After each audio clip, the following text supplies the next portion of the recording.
Hello viewers. তো আজকের ভিডিওতে আমরা দেখব স্ট্রিং ইনভার্ট কিভাবে করতে হয়। স্ট্রিং ইনভার্ট বলতে আমরা সেটাকে রিভার্স থেকে রিভার্স করব আর কি। তো একটা স্ট্রিং আমরা ইনপুট নেব এবং সেটাকে আমরা রিভার্স করব বা ইনভার্ট করব, তারপর সেটাকে প্রিন্ট করিয়ে দেবো। ওকে, তো আমরা একটা ফাইল নিয়েছি invert underscore string dot C. তো এখানে আমরা কি করব, আমরা কিছু যে আমাদের যে স্ট্রিংটা সেটা আমরা অ্যারে নিয়ে নিই একটা। তো আমরা 50 সাইজের একটা অ্যারে নিলাম এবং আমাদের একটা লুপ লাগবে, তার জন্য একটা ভেরিয়েবল নিলাম। ওকে, তো আর এবার আমরা কি করব, আমরা ইনপুট নেব printf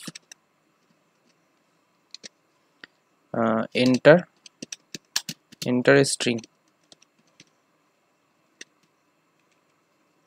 ওকে, তো এবার আমরা গেটেস করব। গেটেসের মধ্যে স্ট্রিং যেটা আছে string স্ট্রিং, তো এখানে ইনপুট হয়ে যাবে এবং তারপরে আমরা কি করবো, এটাকে ইনভার্ট করব। তো ইনভার্ট করার জন্য আমাদের str লেন ইউজ করতে হবে। তো আমরা এখানে হ্যাজ ইনক্লুড স্ট্রিংটাকে ইনক্লুড করে নিই, string ডট এইচ। ওকে, তো এবার আমরা কি করব, এখানে আমরা স্টার লেনটাকে ইউজ, আচ্ছা আমরা একটা লেন্থ ভেরিয়েবল নেব যেটার মধ্যে আমরা লেন্থটাকে রাখবো। ওকে, আচ্ছা এখানে যে স্ট্রিংটা অ্যারেটা নিয়েছি এটা ইন্টিজার হবে না, এটা ক্যারেক্টার অ্যারে হবে। ওকে, তো আমাদের অন্য একটা ক্যারেক্টারের মধ্যে লিখতে হবে। তো ক্যার স্ট্রিং স্ট্রিং অফ 50। ওকে, 50 সাইজের স্ট্রিং নিয়েছি আমরা। তো এবার আমরা কি করব, এখানে আমাদের ইনপুট নেওয়া হয়ে গেছে, এবার এটাকে আমরা রিভার্স করব। তার আগে আমাদের লেন্থটা নিতে হবে, length equal to str len ব্র্যাকেটে স্ট্রিং। ওকে, তো এখানে কি হলো যে স্ট্রিংটার লেন্থটা আমরা লেন ভেরিয়েবলের মধ্যে পেয়ে যাব। এবার আমরা এটাকে প্রিন্ট করে দেবো। তো প্রিন্ট করার জন্য ফর লুপ নেবো একটা।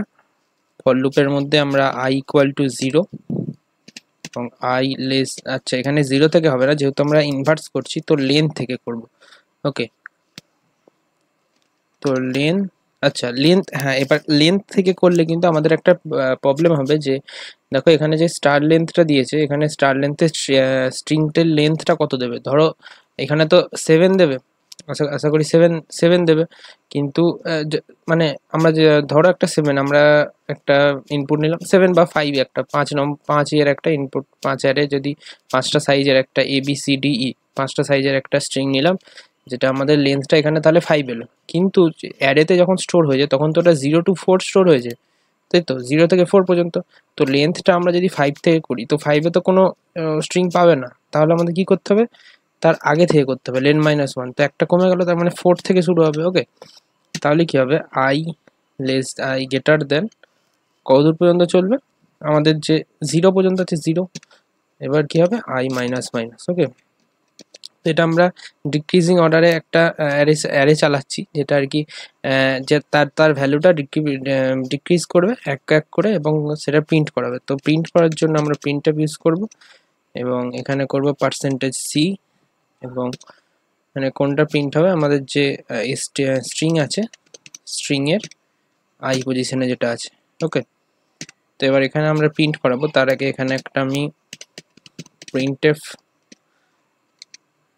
the new string is এটা করে দিলাম, তাহলে আমাদের বুঝতে সুবিধা হবে। ওকে, তো আমাদের কোড রেডি, ছোট একটা কোড। তো আমরা এবার রান করি।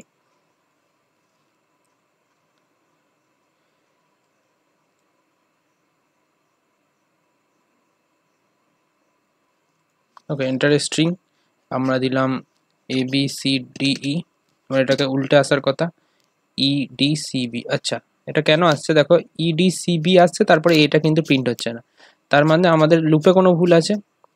তো দেখো লুপে আমরা কি করেছি 0-র আগে পর্যন্ত, তো এখানে আমাদের 0 পর্যন্ত চালিয়ে আমরা এখানে দেখলাম যে 0 থেকে 4 পর্যন্ত যদি আমাদের 5টা লেন্থ হয় তো 0 to 4 4 to 0 চালানোর কথা, কিন্তু আমাদের এখানে কি হচ্ছে 0-র থেকে বড়, তার মানে 0-র থেকে বড় মানে 1-এই কিন্তু লুপটা শেষ হয়ে যেতে, তার জন্য আমাদের এখানে একটা ইকুয়াল দিতে হবে। আমরা যদি ইকুয়ালটা না দিই তাহলে আমাদের ওই রকম B পর্যন্ত প্রিন্ট হবে, তারপরে যেহেতু 0-1 চলে আসছে তো ওয়ানটা এসে প্রিন্ট হবে, তারপরে যখন 0 আসবে 0টা কিন্তু 0-র থেকে বড় নয়, তখন আর প্রিন্ট হচ্ছে না, ওখানে আর লুপটা শেষ হয়ে যাচ্ছে এবং লুপ থেকে বেরিয়ে যাচ্ছে। ওকে, তো আমরা কি করলাম, ওখানে ইকুয়াল দিয়ে দিলাম। এবার যদি আমরা করি A B C D E, দেখো E D C B A, okay no problem. এবার যদি আমরা আর একটা কিছু দিই R N A D B, দেখো B E D A N A R, okay তা রিভার্স করে চলে এসছে। ওকে, তো আমাদের একটা ছোট প্রোগ্রাম ছিল ইনভার্ট স্ট্রিং এ। তো আশা করি সবাই বুঝতে পারলে, যদি না বুঝতে পারো অবশ্যই কমেন্ট করে জানাবে। চলো দেখা হচ্ছে নেক্সট ভিডিওতে, বাই।